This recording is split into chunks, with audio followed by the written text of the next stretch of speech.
Morning students. Welcome to SSC Guruji. SSC Guruji के इस online session में आप सभी का हार्दिक स्वागत है। इस ऑनलाइन सेशन में हम डेली करंट अफेयर्स डिस्कस करते हैं। सिर्फ 5 मिनट में हम पूरे दिन के जितने भी इम्पोर्टेंट करंट अफेयर्स हैं उनको डिस्कस कर लेते हैं।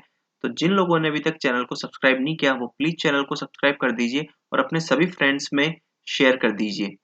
जो लोग SSC CGL, CHSL, NTPC, IBSE, IO या बाकी और किसी गवर्नमेंट एग्जाम की तैयारी कर रहे हैं तो उनके लिए ये बहुत ही इंपॉर्टेंट सेशन है, क्योंकि लास्ट के 3 से 4 महीने के करंट अफेयर्स ही ज्यादातर पूछे जाते हैं। तो इसी को ध्यान में रखते हुए ये सीरीज मैंने चलाई है।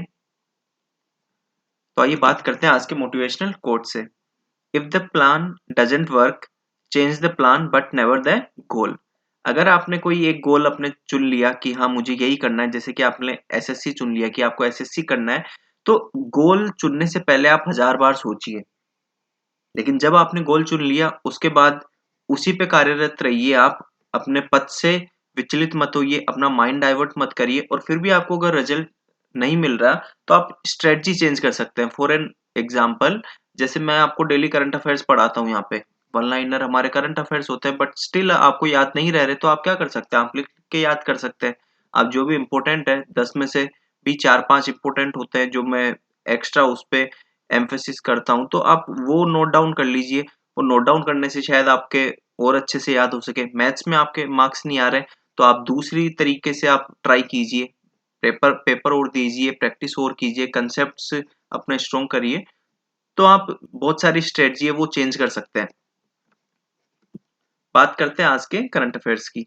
Which company has launched it's first commercial biofuel rocket.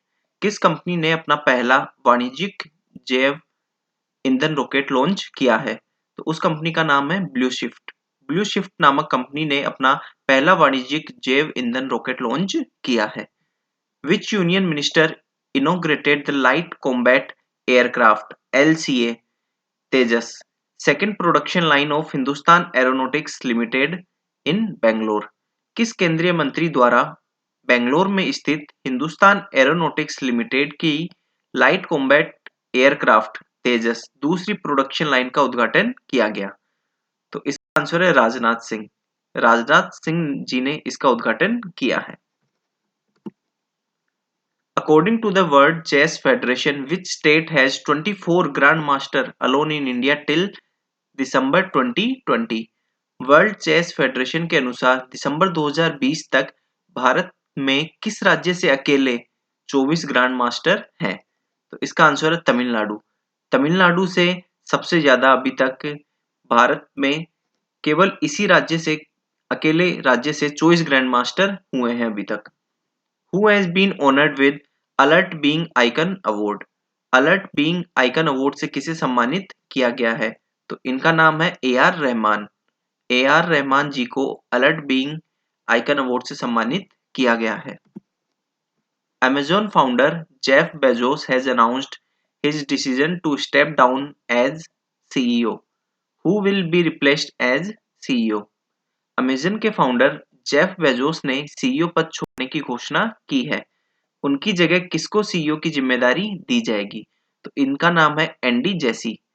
Andy Jassy जी को अमेजोन के फाउंडर जो बेस्ट जेजोस है, तो उन्होंने अभी अभी CEO पद छोड़ने की घोषणा की है और उनकी जगह एंडी जेसी जी को CEO की जिम्मेदारी दी जाएगी। In which country Sangeeta Bahadur has been appointed as India's ambassador. Sangeeta Bahadur को किस देश में भारत का राजदूत नियुक्त किया गया है? तो इसका आंसर है माल्टा।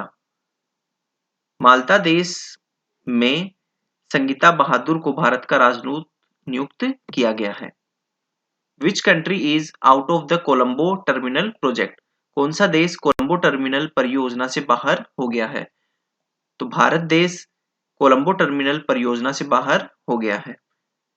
Who has set a new record by becoming India's youngest female pilot. किसने भारत की सबसे कम उम्र की महिला पायलट बनकर एक नया कीर्तिमान स्थापित किया है? तो इनका नाम है आयशा अजीज। आयशा अजीज जी ने सबसे कम उम्र की महिला पायलट बनकर एक नया कीर्तिमान स्थापित किया है। बात करते हैं आयशा अजीज जी की, तो ये जम्मू एंड कश्मीर से बिलोंग करती है। Where is India's first immunity clinic launched? Bharat का पहला इम्यूनिटी क्लिनिक कहाँ लॉन्च किया गया है? तो इसका आंसर है चंडीगढ़। चंडीगढ़ शहर में भारत का पहला इम्यूनिटी क्लिनिक लॉन्च किया गया है। Which country has topped the recently released Democracy Index 2020? हाल ही में जारी डेमोक्रेसी इंडेक्स 2020 में कौन से देश ने टॉप किया है? तो इसका आंसर है नॉर्वे। नॉर्वे देश ने हाल ही में जारी डेमोक्रेसी इंडेक्स 2020 में टॉप किया है। ओके स्टूडेंट्स, आज के करंट अफेयर्स बस इतने ही थे। तो जिन लोगों ने अभी तक चैनल को सब्सक्राइब नहीं किया वो प्लीज चैनल को सब्सक्राइब कर लीजिए और अपने सभी फ्रेंड्स में शेयर कर दीजिए। डेली हम CHSL टायर 2 प्रिपरेशन की क्लास भी लेते हैं, पूरा कोर्स मैं उसमें करवा रहा हूँ, तो आप प्लीज वो कोर्स ज्वाइन कीजिए और वो पूरा कोर्स देखिए, आपको जरूर उससे फायदा होगा। ओके स्टूडेंट्स, आई होप आप लोगों को वीडियो अच्छी लगी। अगर अच्छी लगी है तो प्लीज लाइक शेयर कर दीजिए और चैनल को सब्सक्राइब कर दीजिए। Thank you.